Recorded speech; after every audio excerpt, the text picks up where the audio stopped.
Bien, hola a todos chicos, chicas.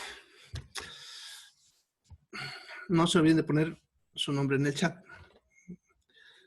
Bien, continuaremos donde hemos quedado para que nos dé el tiempo. ¿Ya? Bien, estábamos viendo algunos conceptos que son importantes conocer cuando realizamos uso de equipos en laboratorio. ¿Ya? Bien, habíamos hablado ayer que precisión se refiere a que más que todos los resultados van a salir parecidos, pero puede que estén errados, ¿ya? En cambio, exactitud es cuando está más cerca al valor esperado, o sea, lo que creemos que es correcto, ¿ya? Entonces, nosotros podemos tener precisión y exactitud, ¿ya? Generalmente, la precisión se suele deber a errores humanos, ¿ya? Y generalmente se debe a faltas de calibración, etcétera. En cambio, la exactitud ya son errores más sistemáticos. Pueden ser errores del equipo, del método, etcétera. Bien, entonces aquí tenemos una comparación entre lo que es precisión y exactitud, justamente parecido a lo que estábamos viendo ayer. Ya. Aquí hemos puesto hacia arriba la precisión, si es baja y si es alta. Y aquí la exactitud, si es alta y si es baja. Un resultado ideal es un resultado que esté con una alta precisión y una alta exactitud. O sea, este de acá es lo ideal. Cuanto más cerca a lo que se espera, ¿ya? Y por lo tanto todas las muestras repitan ese mismo resultado, entonces estamos hablando de una exactitud y una precisión alta, ¿ya? En cambio, como ven, acá en este caso tenemos una exactitud baja, pero una precisión alta. Los resultados son muy parecidos, pero están lejos de lo que es lo correcto, ¿no? ¿Ya? Y si acá tengo una exactitud alta, donde como ven todos están cerca del resultado que se espera, pero su precisión es baja, ya que como ven tienen una enorme variación entre ellos. Está cerca, pero no es tan preciso. Y aquí en este caso tenemos ambos bajos, ¿no? Tanto la exactitud como la precisión, entonces los resultados son completamente aleatorios, ¿ya? Bien. La sensibilidad se refiere a la capacidad para poder diferenciar pequeñas variaciones en las concentraciones de los analitos. ¿Ya? Eso se toma en cuenta cuando se hacen las pruebas de laboratorio. Por ejemplo, si yo tengo una prueba de laboratorio cualquiera, que sus valores, pongámosle, los vamos a medir en miligramos, ya, pongámosle que tengo resultados de 110 miligramos, pongámosle de 20 miligramos, ya, y 30 miligramos. Entonces yo hago la prueba y me dan así 20, 30, 110. Si es que el resultado real, pongámosle, no sea 110, sino sea un resultado, pongámosle, de 111, pero el resultado a mí me da 110. Lo mismo acá puede que sea un 22, pero el resultado me da 20. Y acá lo mismo, vámonos que sea un 28, pero el resultado me da 30. Entonces hay variaciones que el método que estoy aplicando no las toma en cuenta y apenas me da un número redondeado, ¿ya? Entonces este sería menos sensible, ¿ya? Ahora, pero suponiendo que los resultados sí me dé así, 110, cabalito, 20 y 30, ¿ya? Pero si hablamos ya de las décimas, centésimas, ¿no? Entonces, pongámosle, el resultado aquí me da 110, pero el resultado real es 110, pongámosle 30, ¿no? Pero me da 110. En este caso me da 20, pero el resultado es 20,8. ¿Sí, no? Entonces, es más sensible que la anterior, pero le falta más sensibilidad, ¿ya? Ahora, suponiendo que si los resultados sean así, o sea, por ejemplo, este sea 110,3, este sea 20,4 y este 30,6. Y el resultado que se interpreta me da eso, ¿ya? Entonces, pero en vez de obtener 110,3, tendría, por decirles, 110,34. ¿Ya? Aquí me da 110,3. ¿Ya? Entonces, esto ya no es igual a esto. ¿Ya? Pero la interpretación no me la da. Sin embargo, si yo pudiese leer ese otro 4 más, o más pequeñitos incluso, cuanto menos diferencias en las variaciones se pueda detectar, es más sensible. Entonces, las pruebas que pueden medir valores más pequeñitos son pruebas mucho más sensibles en cuanto a ciertas cosas, ¿no? Por ejemplo, en algunas pruebas se necesita que haya una mayor sensibilidad que en otras, ya que esa pequeña diferencia puede indicar la diferencia entre un positivo o un negativo, ¿ya? Entonces eso le vamos a llamar sensibilidad, ¿ya? Por ejemplo, las pruebas famosas de embarazo, ¿ya? Cuanto más sensibles sean, más rápidamente detectarán el positivo. Cuanto menos sensibles, tardarán más, porque sus valores que ellos puedan medir serán cada vez más amplios si tienen menos sensibilidad, ¿no? Y ahí viene otros dos puntos que vamos a ver ahorita acá, que es el límite de detección, ya uno, ahorita vamos a ver el otro, que es simplemente la mínima masa que se puede detectar, ya, o sea, está hablando de masa, ¿no? Es cantidad, pero en masa. Ya, ¿cuánto puede medirme en masa? Vámonos, ¿cuántos gramos de concentración de un analito se puede medir? Y aquí también podemos usar de ejemplo la prueba de embarazo. Ya, una mujer cuando se ha embarazado, su placenta va a empezar a producir la hormona HCG, que es la hormona que produce la placenta. Desde el momento que ocurre el embarazo, se empieza a producir esto. Pero las cantidades en sangre son tan bajitas, ya, que las pruebas de embarazo no las van a detectar hasta que alcancen un punto. Eso generalmente dependiendo del tipo de prueba y su sensibilidad, pues hablamos de eso, ya va a hacerlo más rápido o más tempranamente. Unas pruebas que son más sensibles, por lo tanto tienen límites de detección también más mayores, si ustedes quieren, ¿ya? Y por lo tanto pueden detectarme cantidades mucho más pequeñas. Y eso significaría que se las puede detectar mucho más antes. Entonces, una prueba con alta sensibilidad y con un buen límite de detección te podrá detectar un embarazo entre 1 a 2 semanas después de ocurrir el embarazo. En cambio, una prueba con menor sensibilidad y por lo tanto límites de detección más pequeños, por lo tanto te podrán detectar más tarde. Ya ahí van a ver la diferencia de costos cuando ustedes trabajan, cuando uno compra estos taquitos, comparados con los que, por ejemplo, hay en las farmacias, ¿ya? Entonces, una buena prueba te puede detectar más rápidamente. En cambio, otra te va a salir negativo hasta que alcance una buena cantidad de la sustancia en la sangre. Bien, aquí vemos un rango de lo que es el límite de detección en cuanto a masa. Bueno, este es un estudio. Ya, aquí ven, esta línea roja son los valores que se pueden detectar. Cualquier valor por encima de este o por debajo de este, la prueba no la va a poder leer. Ya, eso dependerá del tipo de prueba.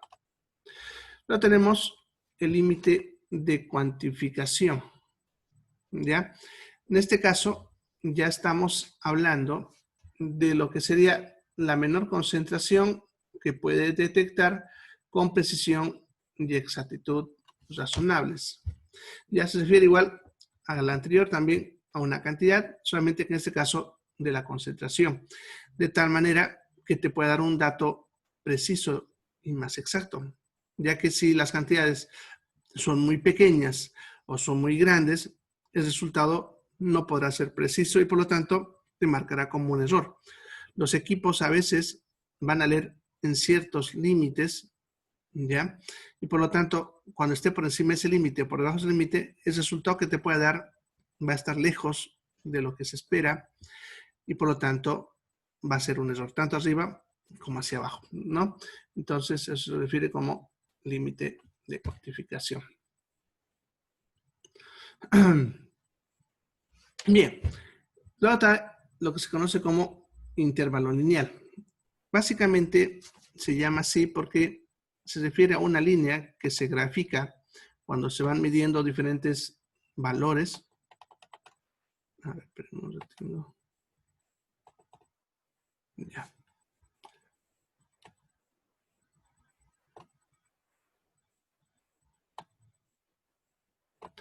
Bien, entonces va a llegar un punto en que la reacción que tiene que ocurrir para poder observar o detectar un analito deja de tener el mismo comportamiento, ¿ya? Y por lo tanto, el resultado que me puede dar puede ser alterado, ¿ya? Entonces, en este gráfico, por ejemplo, van a ver que en esta zona la línea se curva. Eso significa que si yo voy midiendo, este es lo que se va midiendo, ¿no? Entonces voy midiendo, me dando un valor esperable, conforme la concentración va aumentando. ¿Ya? Sin embargo, como ven, cuando llega a este punto, que estoy aumentando más la concentración, el resultado que yo pudiese esperar ya no va a ser el mismo, ya que esta curva va a aplanarse y por más que yo siga aumentando concentraciones, el resultado que yo lea siempre será el mismo. Eso significa que ya no me va a poder leer esas concentraciones desde ese punto hacia arriba. Ya, entonces, ese espacio de rango que puede ser leído se conoce como intervalo lineal. ¿Ya? Y en ese intervalo lineal, que tenemos siempre un máximo y un mínimo, va a estar lo que es la curva de calibración, que está dentro, como están viendo, del rango lineal, ya que tiene que tener un rango de espacio, de margen, si ustedes quieren, como margen de seguridad para evitar errores, porque cuanto más se acerques a los extremos, más probabilidad de que se lea errado, ¿ya? Y vamos a tener un rango de trabajo, ¿ya? Entonces, vamos a poder medir, una prueba dentro del rango de trabajo. Ya pongámosle la glucosa, por ejemplo. Ya ustedes saben que el valor normal es de 70 a 110. Ya, eso es en el paciente, el valor normal. ¿Ya? Pero una prueba, ¿cuánto me puede medir? ¿Hasta cuánto? ¿Ya? ¿Cuánto hacia arriba? ¿Cuánto hacia abajo? En el caso de la glucosa, por ejemplo, los equipos, los que son más automáticos, generalmente te pueden leer solamente hasta 40, 30 y te botan error. Por debajo de eso, ya es muy difícil que te lean. Ya, lo mismo en las técnicas que usamos en laboratorio, generalmente valores muy bajos, como 10, 15, no te los va a leer. Ya, o sea, los va a leer, pero la probabilidad de que ese resultado esté mal, sea más alto o más bajo, es alta. No hay esa precisión y esa exactitud que hemos hablado. Lo mismo pasaría hacia arriba. Las glucosas se pueden detectar valores de 600, 700, pero por encima ya de 800, generalmente los valores ya pueden estar alterados. Incluso puede que yo lea que el resultado me da 800, pero puede que esté en 1000, 1200. ¿Ya? Simplemente que la prueba ya no te permite leer más. ¿ya? Entonces tenemos un margen de trabajo, ¿ya? Bien.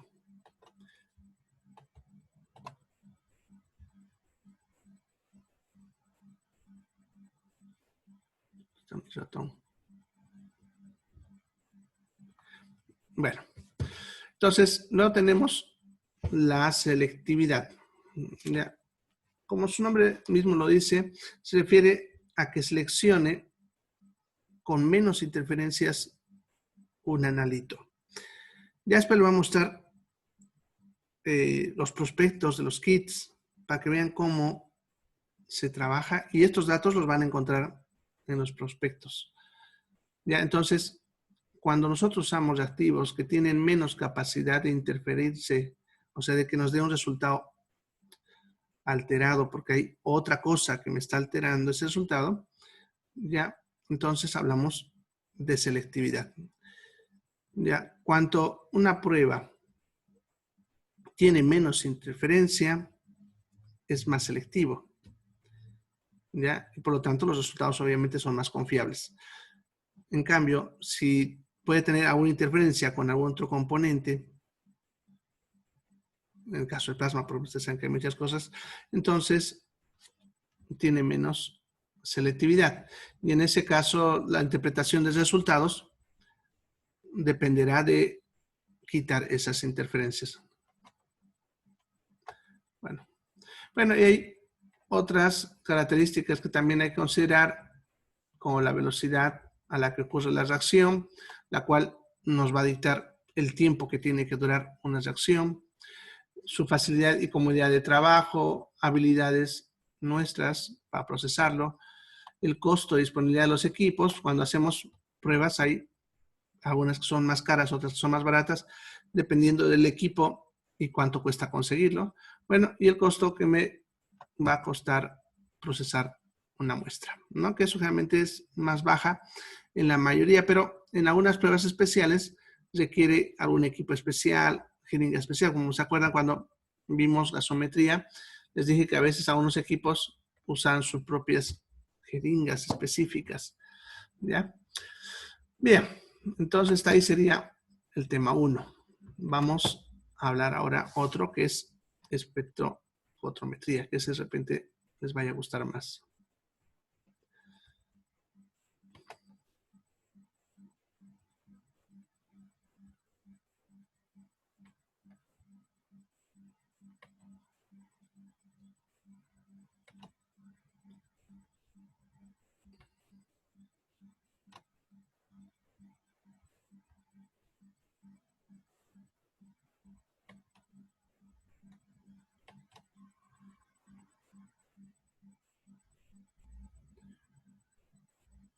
Bueno, a ver. Veremos, no sé qué le pasó a la imagen.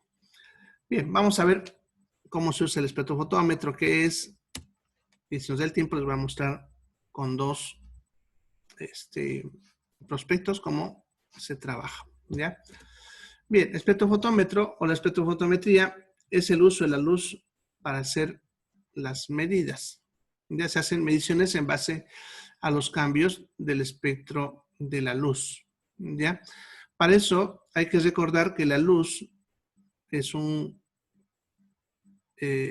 forma de radiación que tiene diferentes longitudes de onda y según la longitud de onda también nos va a proporcionar diferentes colores. A ese rango es lo que se le conoce como el espectro de la luz, ¿ya? Lo que son las diferentes longitudes de onda que tiene esta forma de radiación, ¿ya? Bien, el espectrofotómetro es el equipo que nos permite justamente leer esa forma de radiación, que en este caso es la luz. ¿Ya? Hay varias formas, vamos a ver ahorita, de medirla, ¿ya? Pero el espectrofotómetro lo que me hace es justamente medir eso, la intensidad de la luz de alguna manera o algún color específico. Bueno, un poquito de historia ahí. Yo no lo voy a mencionar ahorita, pero se lo voy a dejar en la diapositiva cuando se lo suba, que más ratito lo va a subir en la diapositiva, para que ustedes lean un poquito ahí de historia. ¿Ya? Bien, los tipos, hay varios tipos, los más baratos a los más caros. Están los espectrofotómetros de absorción atómica, de absorción molecular, que esos son los más caritos justamente, los infrarrojos y los de UV visible, que son los que más se usan. ¿Ya? Bien, aquí tenemos, ¿por qué no me aparece? Ahí, ya está un poco lento. Ahí está los modelitos. Este, por ejemplo, es de absorción molecular.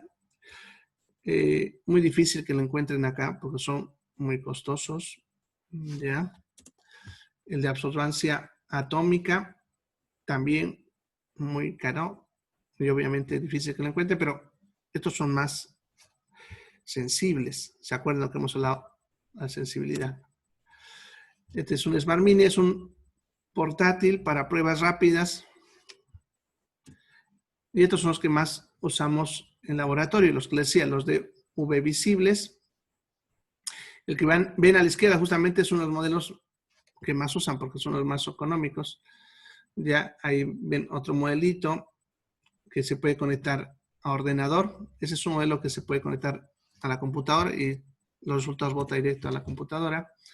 Bueno, y aquí tiene varios modelitos, ya desde los más anticuaditos a los más modernos. Incluso hay unos, ¿se acuerdan que les mostré hace unos días en la otra materia, creo?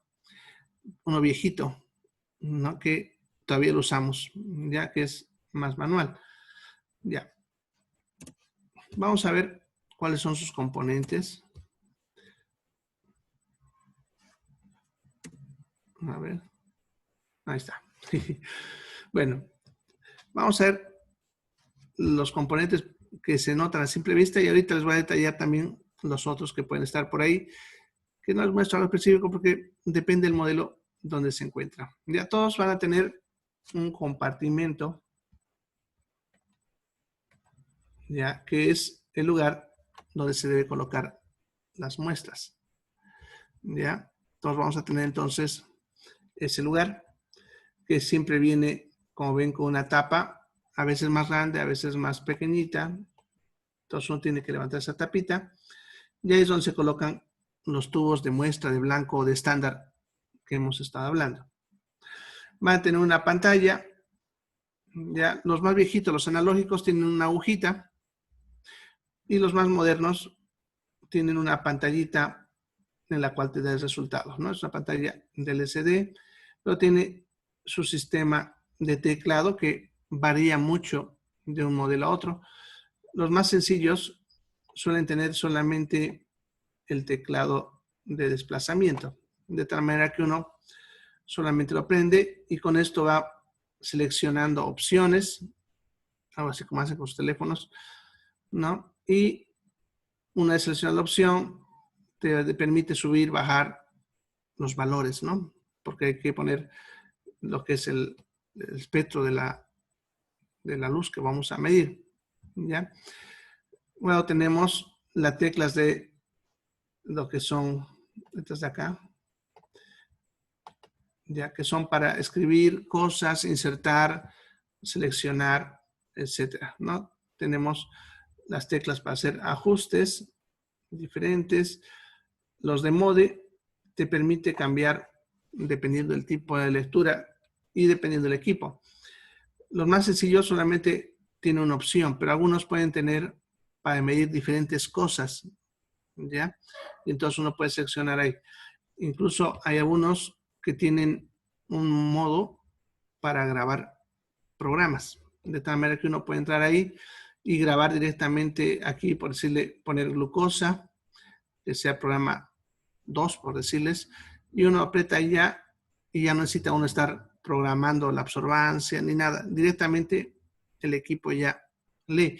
Incluso a uno se puede programar sus tiempos y todo, de tal manera que uno aprieta un botón, te va a decir ahí en la pantalla coloque blanco, o sea, de las instrucciones, uno coloca blanco, hace su tiempo, retire blanco, coloque así, ¿no? Algunos incluso traen a un ladito un baño María para mantener caliente las muestras y así ustedes vayan procesando. Bueno, y otros van a tener para imprimir. En realidad casi todos los modelos tienen para imprimir. Sin embargo, algunos no lo usan esa modalidad. Ya otros sí, ¿no? Los que lo usan es básicamente para documentar el resultado, porque no necesitan imprimirlo porque el resultado se ve en la pantalla, ¿no? Entonces, no siempre lo usan. Algunos, como les decía, lo conectan al computador y directamente ahí va documentando todo. Otra vez. Ya. Bueno, esto un poquito más detalladito son los botones. Ahora, en cuanto a los componentes internos. Bien, todos van a tener los siguientes componentes. Vamos a ir detallando. El primer componente más importante es justamente la fuente de luz. Ya tiene que haber una fuente de luz que va a mandar esa luz a través de espejos. ¿Ya? Se procura que esa fuente tenga las mejores condiciones posibles, ¿no? Como estabilidad, o sea, que no esté parpadeando, direccionabilidad, que se pueda dirigir hacia una dirección la luz, ¿ya? Y que tenga una distribución espectral continua de larga vida. Lo que pasa es que los diferentes focos que se usan, con el tiempo, conforme se va dañando el material que usa para producir la luz, va perdiendo la capacidad para producir ciertos rangos de la onda. Ya, por ejemplo, ultravioleta se necesita que bote justamente ese rango. Y algunos con el tiempo van gastándose y ya no botan, pero siguen prendiendo luz. Ya, eso por si acaso, porque a veces uno ve la lámpara y parece que está bien porque prende, pero el problema es que no está botando suficiente. ¿Ya? Tenemos varios, de los más viejitos a los más nuevos. Este, por ejemplo, el de filamento de tungsteno, es uno de los más antiguos y que todavía se siguen usando. ¿Ya? Por si acaso, estas lámparas son bien costosas. ¿Ya? Así que si alguna vez les arruina y tienen que cambiarla, bueno, normalmente lo hacen los técnicos, pero los técnicos que se dedican a esto también son muy exagerados en su precio. ¿Ya? Así que uno puede hacerlo, pero hay que tener cuidado. Y una de las cosas que hay que tener cuidado es cuando uno cambia esta lámpara, es no tocarlo con las manos. Ya hay que, aun cuando está frío y todo, hay que tocarlo con su empaque, con su bolsita que viene, con eso colocarlo en su lugar y sacarlo, y no dejar nada de humedad, porque eso lo arruina. Bueno, y los más modernos están como las lámparas de deuterio e hidrógeno, que son mucho más específicas, y vienen los equipos más modernos, permiten mejor direccionalidad, porque este, como les decía, como ven, tiene muy poca, a pesar que algunos ya vienen con un sistemita de espejos ahí adentro, pero aún así. En cambio, este es mucho más preciso hacia dónde va a mandar la luz. Además que tiene más tiempo de vida útil. Luego está el de arco de xenón, como ven. Se usa bastante en equipos de alta precisión, pero son mucho más costosos. Bien, luego tenemos el selector de longitud de onda. Lo que pasa es que para poder leer una muestra necesito saber el rango de la onda que se va a usar para leer. ¿Ya? Entonces, hay un selector que eso se maneja generalmente con un botón, ya, una ruedita, y ese selector en realidad es un sistema que va moviéndose para ir haciendo que el rango de la luz que queremos usar aparezca en la zona que queremos observar. A ver, vamos a ver, aquí creo que... bueno, no. Ya, ahí lo trae. Entonces vamos ahorita. Ya, entonces, por ejemplo, suponiendo que voy a usar el verde, pongámosle que aquí hay un sistema para que la luz atraviese por acá. Entonces, este espejo se va a ir moviendo en una dirección o en otra dirección para que solamente el área del verde pase hacia donde queremos nosotros estudiar, o sea, que pase a través de la muestra. ¿Ya? Y si quiero usar otro que es en el rango naranja, se puede girar a un lado o al otro lado. Ya son los selectores de longitud de onda. Bueno, algunos equipos, principalmente los que vienen con fotocolimador, que se le llama, tienen lo que se llaman filtros de interferencia. Son filtros que permiten pasar directamente un rango de onda de luz, borrando los otros, porque los absorbe. En otras palabras, los que tienen este sistema no necesitan el sistema de selectores, porque este se gira. En cambio, en este lo que se hace es cambiar los filtros. En vez de estar moviendo el botón, se cambia el filtro que yo quiero usar. ¿Ya? Bien, ahorita también vamos viendo algunas cositas sobre eso. Bueno, tenemos los monocromadores, que esto ya es el sistema justamente que hace, como les decía hace rato, mover el espejo. ¿Ya? Aquí, por ejemplo, miren, este es un modelo antiguito. Esta es la pantalla donde nos dice el rango de onda. Y con este botoncito se va girando. Eso va a ir haciendo que esto se mueva y los rangos de la luz también se van a ir moviendo, de tal manera que solamente va a pasar el color de la luz que se quiere observar. ¿Ya? Bien, a esto se asocia lo que es el colimador, que es básicamente un sistema que apertura y va cerrando para que la luz y el rango que queremos se dirija directamente al punto que queremos observar.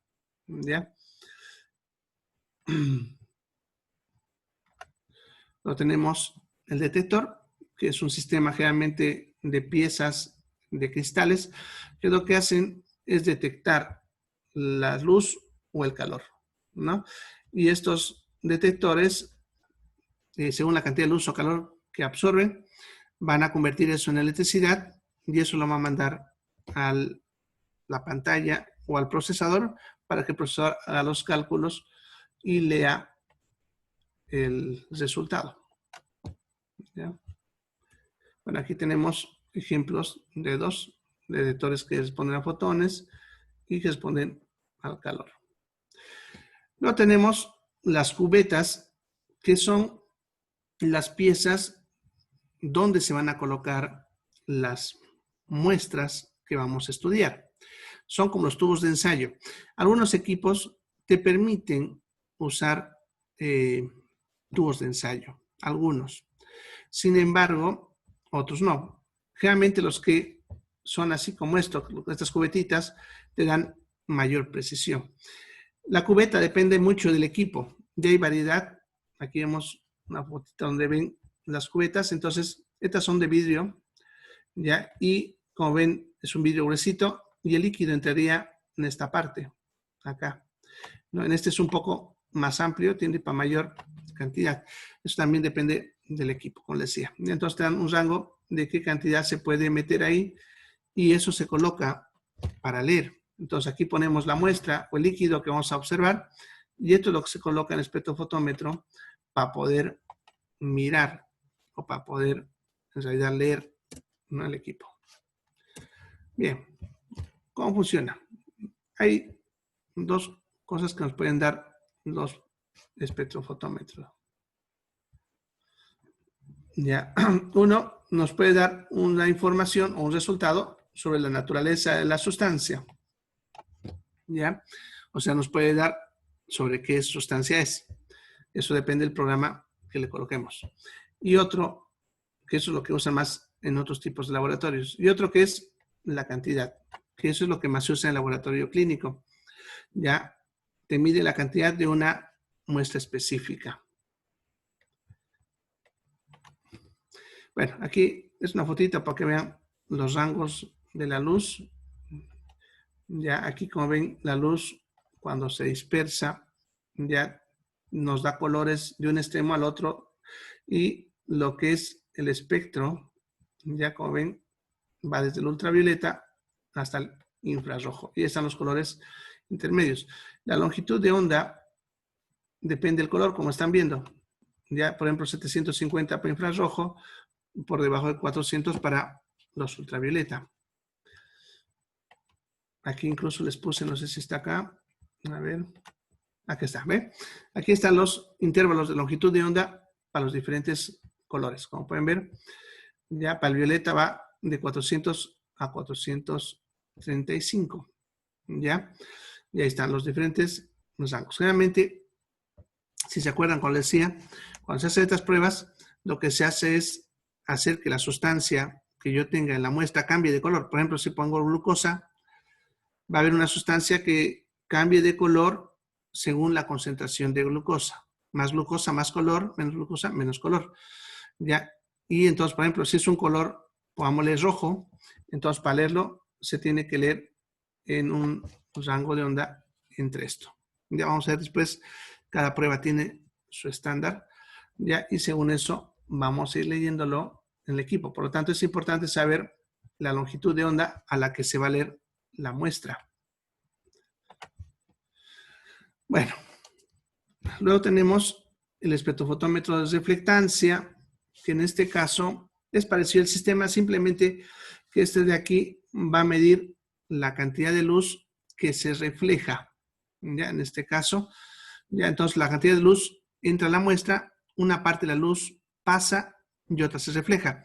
Esta mide la luz que se refleja en base a los colores y todo lo demás. Lo tenemos, bueno, este es el ejemplo de cómo pasa, ¿no? Entonces la luz entra en la lámpara, viene a un espejo especial, el cual va a separar y luego se separan los rangos y va a pasar uno de los colores por la celda, ¿no? Para leer la prueba. Están los de AA que tienen mucho más sensibilidad, que dividen la luz en dos haces. Una pasa por la muestra y otra pasa por el blanco. ¿Ya? Y luego se leen los resultados. Bueno, ya lo vemos cómo trabaja todo esto el lunes. Ya, el lunes vamos a ver entonces con dos, que les decía, la glucosa y la creatinina, para que entiendan cómo funciona esto y cómo ustedes van a trabajar. Nos vemos, chicos, se cuidan.